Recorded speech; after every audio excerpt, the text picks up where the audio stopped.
আমি কারো ক্ষতি করি না, কারো সংসারে নাক গলাই না, কারো জীবন নিয়ে মাথা ব্যথাও করি না। তবু কিছু মানুষ আছে যারা আমার হাসি, আমার টাকা, আমার সংসার, এমনকি আমার স্বামীর সাথে একটা ছবিও সহ্য করতে পারে না। ঈদের সময়টা সবার কাছে খুব স্পেশাল। কেউ বাপের বাড়ি যায়, কেউ শ্বশুর বাড়ি যায়, কেউ পরিবার নিয়ে সময় কাটায়। কিন্তু সবার জীবন তো একরকম হয় না। এই ঈদে আমার শ্বশুরবাড়ি যাইনি, কারণ এখনো বাড়ির কিছু কাজ ঠিকঠাক হয়নি, সব কিছু গুছিয়ে ওঠা হয়নি। আর আমি গত একটা ভিডিওতে আপনাদের অবশ্যই বলেছিলাম এবার আমি গ্রামে ঈদ করবো না, শহরে ঈদ করবো। এটা একটা স্বাভাবিক বিষয়, জীবনে সবসময় সব কিছু পারফেক্ট হয় না, কিন্তু সমস্যা হলো মানুষের স্বাভাবিক জীবন জিনিসটাকে স্বাভাবিকভাবে নিতে চায় না, মানে ওনাদের এত সমস্যা।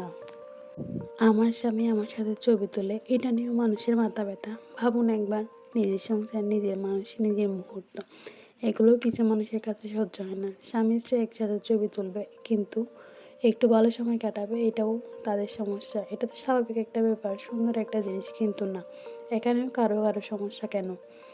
কারণ কিছু মানুষ আপনাকে সুখে দেখতে পারে না। তারা চায় আপনি চুপ থাকুন, আপনি মলিন থাকুন, নিজেকে ছোট রাখুন সবসময়, যাতে তারা শান্তি পায়।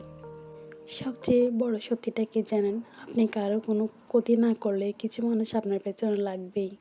আপনি নিজের মতো করে থাকলেও তারা কথা বলবে, আপনি চুপ থাকলেও তারা কথা বলবে, আপনি দূরে থাকলেও তারা কথা বলবে, আপনি হাসলেও, আপনি কাঁদলেও তাদের বলার কিছু না কিছু থাকবেই। কারণ আসল প্রবলেম আপনি না, আসল প্রবলেম তারা নিজেরাই। আপনাকে মেনে নিতে পারে না, আপনার সুখ দেখতে পারে না। আমি একটা জিনিস শিখেছি, সব জায়গায় নিজেকে প্রুভ করতে হয় না। এটা আমি শিখেছি আসলে আমি যখন হোস্টেলে ছিলাম, আমি অনেক বছর হোস্টেলে ছিলাম। অনেক রকম মানুষের সাথে মিশেছি, তারপরে জেনেছি সব মানুষের কাছে নিজেকে এক্সপ্লেন করতে হয় না।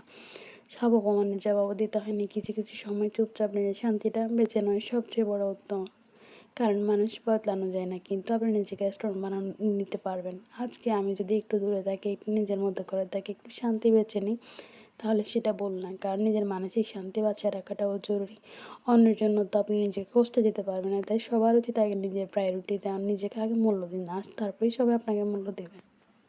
অনেক কথাই বলে ফেললাম।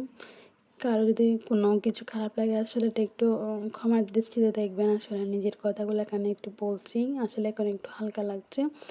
তো সবাই যদি একটু ভালো লাগে আমার ভিডিওটা, একটি করে লাইক দিবেন। আর যারা নতুন আমার চ্যানেলে এসেছেন তারা প্লিজ একটু সাবস্ক্রাইব করে দিবেন। আমি আসলে আমার ব্যক্তিগত আর নতুন নতুন জিনিস আপনাদের সাথে এভাবে শেয়ার করে যাব। আসলে জীবনে একটা সময় আসে যখন আপনি বুঝেই যান সবাই আপনাকে বুঝবে না। কিছু মানুষ শুধু বিচার করবে, কিছু মানুষ শুধু কষ্ট দিবে, আর কিছু মানুষ শুধু অপেক্ষা করবে কখন আপনি ভেঙে পড়বেন। কিছু না, সব কিছুর পরেও আসলে আমি হাসবো, আমি নিজের মতো করে থাকবো, আমি নিজের মানুষকে নিয়ে ভালো থাকবো। কারণ আমার জীবনটা মানুষকে খুশি করার জন্য না, আমার নিজের জন্য। আমার মন কি যে আমি সেটাই করবো সবসময়। সবশেষে বলবো, আপনি কারো ক্ষতি না করলে কিছু মানুষ আপনার পেছনে লাগবেই। তারা সবাইকে বুঝতে গিয়ে না, নিজেকে সামলে রাখুন, নিজের শান্তিটাকে বাঁচিয়ে রাখুন। আল্লাহ হাফেজ, আসসালামু আলাইকুম।